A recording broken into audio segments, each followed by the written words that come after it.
네, 오늘 우리가 함께 살펴보는 본문의 말씀은 이제 로마서의 마지막 부분입니다.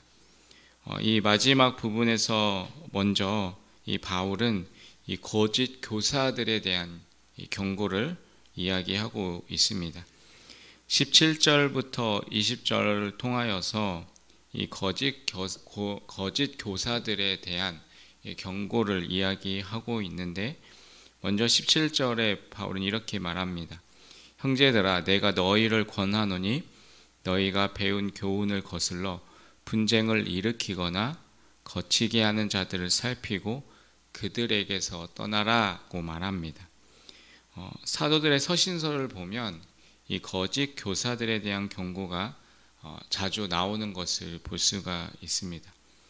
그리고 우리 교회의 역사를 살펴보아도 언제나 이 이단과 또 거짓 교사들이 교회 안과 밖에서 활동하는 것을 볼 수가 있습니다. 이단들이 믿는 교리는 분명히 다릅니다. 기독론, 즉 예수님에 대한 교리가 다르거나 아니면 구원론이 다르든지 아니면 이 종말론이 다릅니다.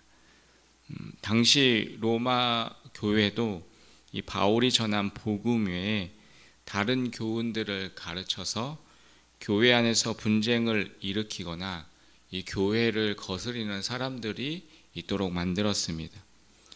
대표적인 사람들이 이 율법주의 유대인들과 또 영지주의자들이었습니다.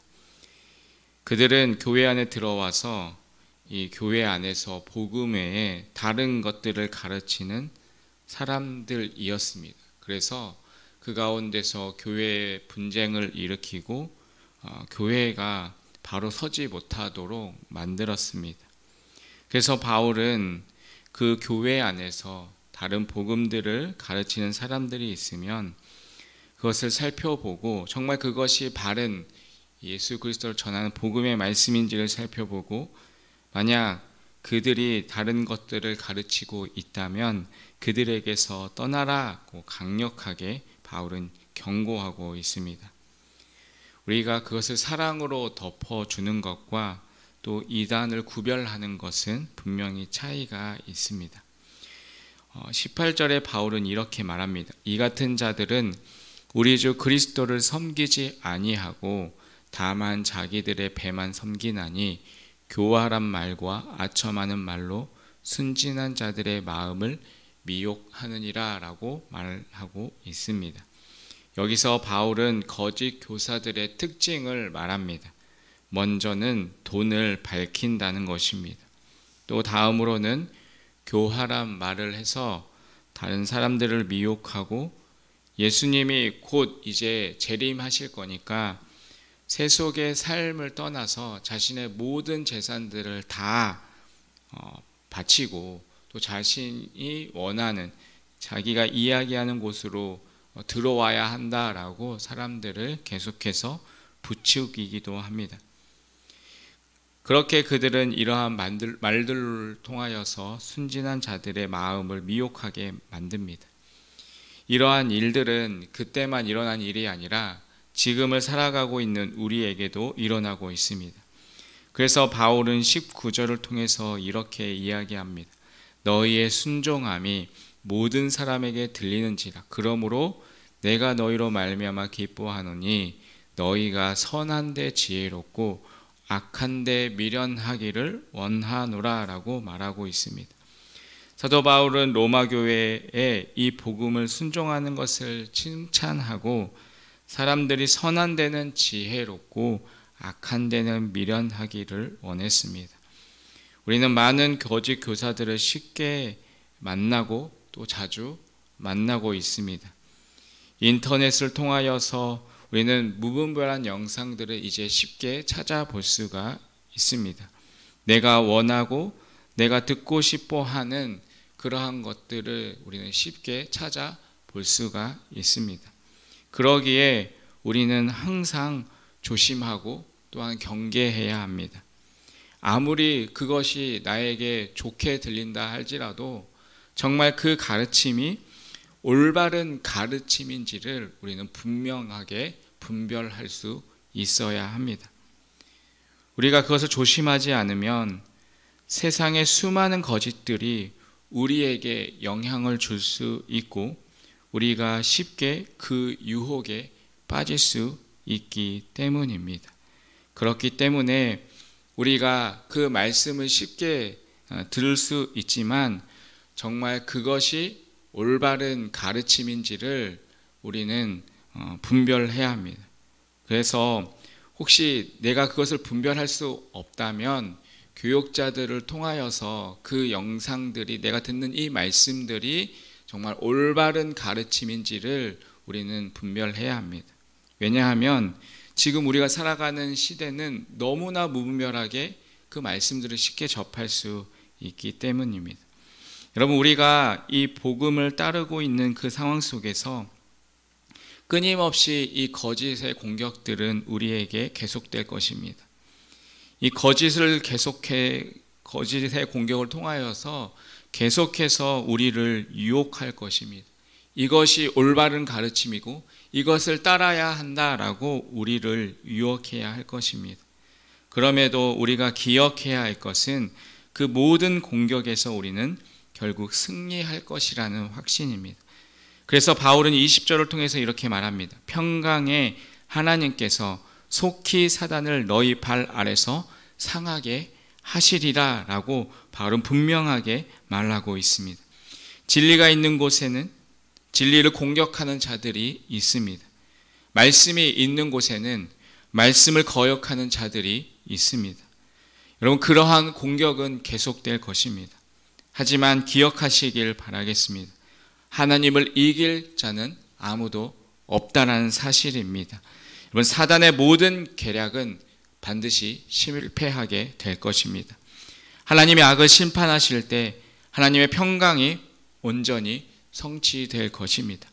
우리가 그 날에 평강을 온전히 누리게 될 것입니다. 바울은 이렇게 편지를 마무리하는 것 같은데 다시 한번 문안하는 것으로 돌아오는 것을 볼 수가 있습니다. 16장을 시작하면서 바울은 문안하라라는 명령을 반복하면서 이 로마교회 성도들을 언급했는데 이번에는 반대로 바울과 함께 고린도에 있는 성도들의 안부로 이 로마 교회에게 전하고 있습니다. 이렇게 바울은 많은 사람들의 또한 안부를 전합니다. 이 모든 사람들은 바울과 함께 이 전도 여행을 다니면서 바울을 도와준 사람들입니다.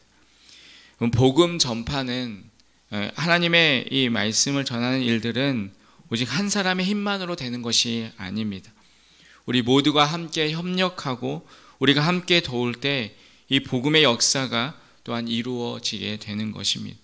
여러분, 바울도 이 복음의 역사를 바울 혼자서 그 일들을 감당한 것이 아니라 이렇게 주변에 많은 사람들이 함께 하였기 때문에 바울이 그 놀라운 일들을 행할 수 있었던 것입니다.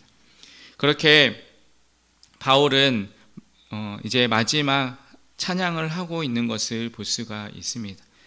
25절부터 27절을 통해서 바울은 찬양을 하고 있는데 무엇보다 여기서 자신의 복음, 곧 예수 그리스도를 전파하는 이유를 이야기하고 있습니다.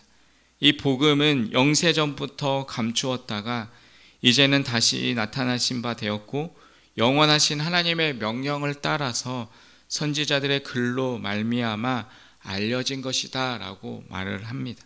그리고 이 복음을 통해서 모든 민족이 믿어서 순종하게 하시려고 전해주셨고 또 이러한 하나님의 신비의 계시를 따라서 복음은 교회를 능히 견고하게 한다라고 결론을 짓고 있습니다.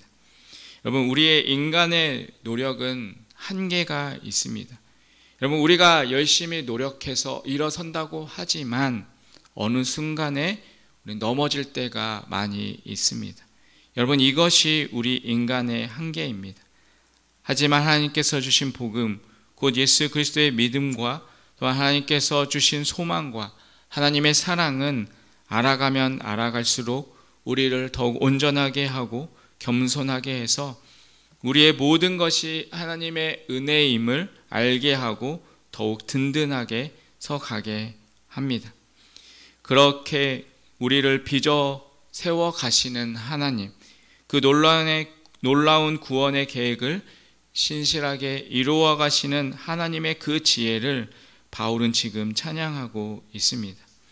사랑하는 성도 여러분, 사도 바울이 그토록 이 로마서 전체를 통하여서 전하려고 했던 그 복음, 그 하나님의 말씀을 우리가 바로 알고 바로 믿고 또 바로 순종하는 삶을 통하여서 오늘 우리도 온전한 그리스도인으로서 주님의 몸된 교회로 또 새로운 하나님의 백성으로 견고하게 살아갈 수 있는 우리의 삶이 되시기를 간절히 축원드리겠습니다.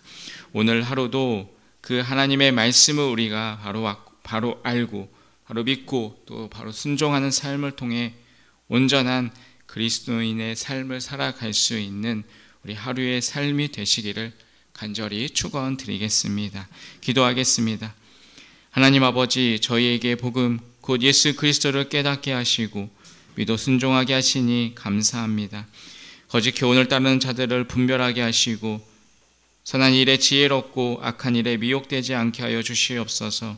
예수 그리스도의 믿음과 하나님께서 주신 소망, 하나님의 사랑을 알아서 더 견고해지게 하시고 겸손하게 하여 주셔서 하나님의 은혜 위에 더욱 든든히 서가게 하여 주시옵소서. 예수님의 이름으로 기도합니다. 아멘.